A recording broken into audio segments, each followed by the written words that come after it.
British हुकूमत की चूलों को हिलाने वाले शहीद बंधु सिंह की जन्म और कर्मभूमि भी यही गोरखपुर है। यही गोरखपुर है जिसने राम प्रसाद बिस्मिल के शौर्य को देखा है। इसी गोरखपुर में राम प्रसाद बिस्मिल को देश की आजादी के उस आंदोलन में काकोरी ट्रेन एक्शन के लिए फांसी की सजा दी गई थी। और इसी गोरखपुर जेल में जब पंडित राम प्रसाद बिस्मिल से पूछा गया कि अंतिम तमन्ना क्या है, तो पंडित राम प्रसाद बिस्मिल ने एक ही बात कही थी कि इस भारतवर्ष में 100 बार मेरा जन्म हो, कारण सदा ही मृत्यु का देशोपकारक कर्म हो। बहनों और भाइयों, ये वही गोरखपुर है जिसने एक छोटे से गांव से अपनी यात्रा प्रारंभ की, एक छोटी सी धूनी से अपनी यात्रा प्रारंभ की। आज पूर्वी उत्तर प्रदेश, पश्चिमी उत्तर बिहार का एक प्रमुख महानगर के रूप में उभर करके विकास के नित नए प्रतिमान को स्थापित कर रहा है। याद रखना, सरकारें विकास कराएंगी, उस विकास की यात्रा के साथ सहभागी बनना हम सबका दायित्व बनता है, समाज का दायित्व बनता है। सरकार विकास कराती है तो उसके संरक्षण के लिए समाज को भी आगे आना होगा, उसका अनुगामी बनना होगा, उसमें सहभागी बनना होगा। और उसी सहभागिता के क्रम को आगे बढ़ाते हुए आपने देखा होगा गोरखपुर गौरव से इस बार 5 अलग अलग क्षेत्र से जुड़े हुए महानुभावों को, स्पोर्ट्स से भी थे, शिक्षा से भी थे, चिकित्सा से भी थे, प्रगतिशील किसान से भी थे, समाज के अलग अलग तबके से जुड़े हुए ऐसे 5 महानुभावों को इस मंच पर बुला करके सम्मान करके गोरखपुर गौरव से विभूषित किया गया, जिन्होंने अलग अलग क्षेत्र में गोरखपुर को प्रदेश में, देश में, दुनिया में एक सम्मान दिलाने का काम किया है। मैं इन सभी को यहां पर इस अवसर पर हृदय से अभिनंदन करता हूं। गोरखपुर गौरव का सम्मान जिन्हें प्राप्त हुआ है, उन्हें मैं इस अवसर पर उनका स्वागत करता हूं। मैं इस अवसर पर उन सभी कलाकारों का, उन सभी महानुभावों का, जिन्होंने पिछले 3 दिवस के कार्यक्रम के साथ जुड़ करके भारत की आध्यात्मिक और सांस्कृतिक विरासत के प्रतीक बन रहे गोरखपुर महोत्सव को सफलता की एक नई ऊंचाई तक पहुंचाने के लिए अपना योगदान किया है। और मैं चाहूंगा जितने भी लोग इस महोत्सव के हिस्से बने, जो एग्जीबिशन आई है, इस एग्जीबिशन को जरूर एक बार देखें। क्या क्या गोरखपुर में, कहीं टेराकोट का सामान होगा, कहीं पे शहद उत्पादन के साथ जुड़े हुए लोग होंगे, कहीं पे एफपीओज कैसे अन्नदाता किसानों की आमदनी को बढ़ाने में सहायक हो सकता है। और पहली बार महोत्सव में नेशनल बुक ट्रस्ट ने एक बुक फेयर का भी आयोजन किया है युवाओं के लिए। याद रखना, अच्छी पुस्तकें आपकी सच्ची मित्र होती हैं, और सच्चे मित्र हैं अच्छी पुस्तकों को खरीदना, गिफ्ट में अपने दोस्तों को देना, अपने मित्रों को देना। अपने किसी बच्चे के जन्मदिन पर जा रहे हैं तो अच्छी पुस्तक उसकी रुचि के अनुसार जो उसके विकास में योगदान दे सकती हो, उस कार्यक्रम के साथ उसको जुड़ेंगे तो इसके प्रकाशन में एक गति आएगी। पढ़ने लिखने की परंपरा कम हुई है, कालजयी कृतियां मिलना कठिन होता है, लेकिन फिर भी जो प्रकाशन हो रहा है, अगर हम उसको प्रोत्साहित करेंगे तो यह और अच्छा प्रकाशन आने वाले समय में हमारे सामने आएगा। और ये बुक फेयर भी पहली बार इस महोत्सव में देखने को मिल रहा है। और भी स्थानीय स्तर पर जुड़े हुए तमाम ऐसे कार्यक्रम इस आयोजन के साथ जुड़े हैं, और मुझे तो प्रसन्नता है, अच्छे अच्छे कलाकार आए थे।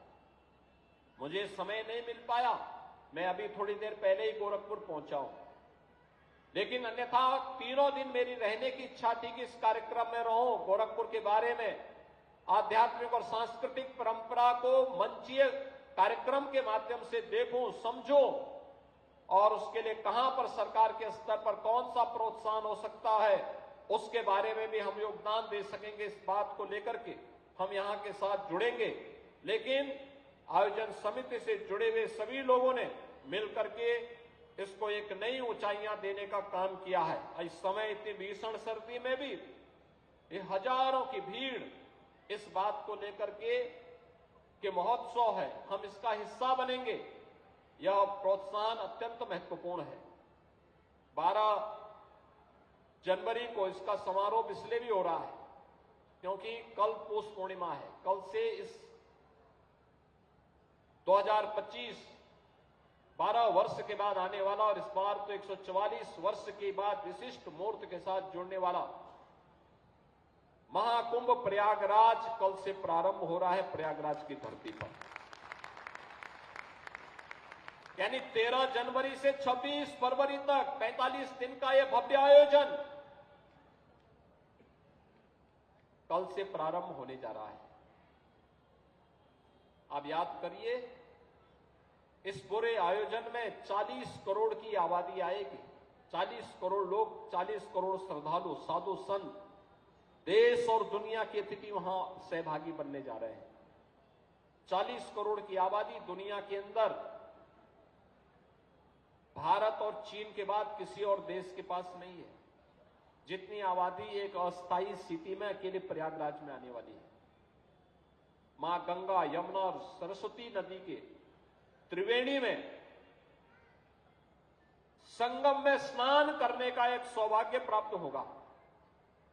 लोगों को वहां पर उत्तर प्रदेश को जानने, भारत को जानने, भारत की आध्यात्मिक विरासत को संतों के माध्यम से, उनके शिविर के माध्यम से, उनके अखाड़ों के माध्यम से जानने और देखने का अवसर प्राप्त होगा। वहां पर बहुत सारी चीजें ऐसी दी गई हैं जो पहली बार कुंभ में आने वाले श्रद्धालुओं को देखने को मिलेगा।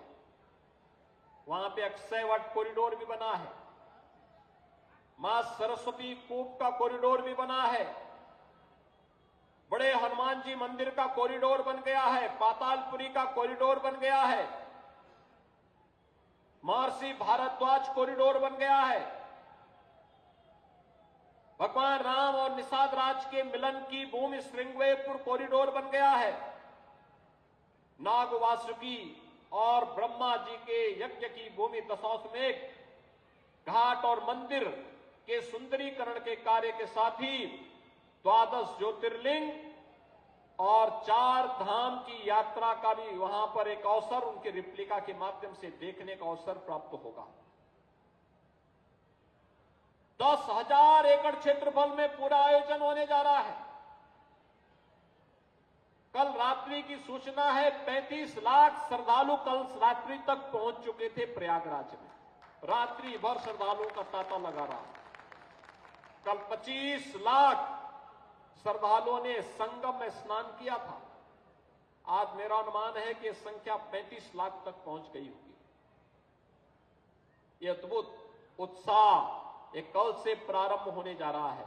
तो मैं सबसे पहले आप सबको महाकुंभ आयोजन के लिए अपनी बधाई देता हूं और आपको समय में मिलेगा तो एक बार जरूर जाइएगा। एक बार जाना चाहिए, अपने आध्यात्मिक सांस्कृतिक आयोजन का हिस्सा बनना चाहिए। रवि किशन की तरह माया मोह में मत पड़िए बहुत ज्यादा। आप देख रहे थे ना, वो यहाँ जमीन के दाम की चर्चा कर रहे थे। 20 लाख में अपनी जमीन लिए थे, आज 20 करोड़ रुपए उस जमीन बोल रहे हैं। मात्र 20 लाख में। और अपनी जमीन की कीमत बढ़ाने के लिए ऐसा बोल रहे थे। लेकिन अगर कभी आपको खरीदना पड़े तो 20 लाख से अधिक मत देना। तो ये आप भी प्रयागराज एक बार जरूर जाइएगा। जाइए, डुबकी लगा करके देख करके फिर सुबह जाएंगे, शाम को वापस आ जाएंगे। अब तो यहां से इंटरसिटी की भी सुविधा है। बहुत अच्छी सुविधा है, तो सुविधा का लाभ भी लेंगे। और परसों मकर संक्रांति है, खिचड़ी बाबा गोरखनाथ के धाम में जाकर के बाबा को खिचड़ी भी चढ़ाइए, खिचड़ी का प्रसाद भी पाइए और अपनी आध्यात्मिक और सांस्कृतिक विरासत को नई ऊंचाइयों तक पहुंचाइए। लगातार ये कार्यक्रम आगे बढ़ते रहेंगे। फिर 26 जनवरी की तिथि आएगी, भारत का गणतंत्र दिवस। 29 जनवरी 144 वर्ष का विशिष्ट मुहूर्त, जब भगवान सूर्य मकर राशि में होंगे, बृहस्पति वृष राशि में होगा और उस विशिष्ट मुहूर्त पर प्रयागराज में मौनी अमावस्या का आयोजन होगा। 144 वर्ष के बाद करोड़ों श्रद्धालु प्रयागराज में जाकर के मां गंगा, यमुना और सरस्वती की त्रिवेणी में डुबकी लगा करके पुण्य के भागीदार बनेंगे। आप सबको इन सभी आयोजनों के प्रति मैं अपनी बधाई देता हूं, अभी से अपनी शुभकामनाएं देता हूं। गोरखपुर महोत्सव को भव्यता के साथ आयोजित करने के लिए हृदय से साधुवाद देता हूं और मुझे विश्वास है कि महोत्सव आप सबके जीवन में इसी प्रकार की खुशहाली लाता रहे। आप सब यहां पर आए हैं, आयोजन के भागीदार तो बने ही, एग्जीबिशन को जरूर देखिएगा। इस विश्वास के साथ आप सबके प्रति मेरी मंगलमय शुभकामनाएं। धन्यवाद। जय हिंद।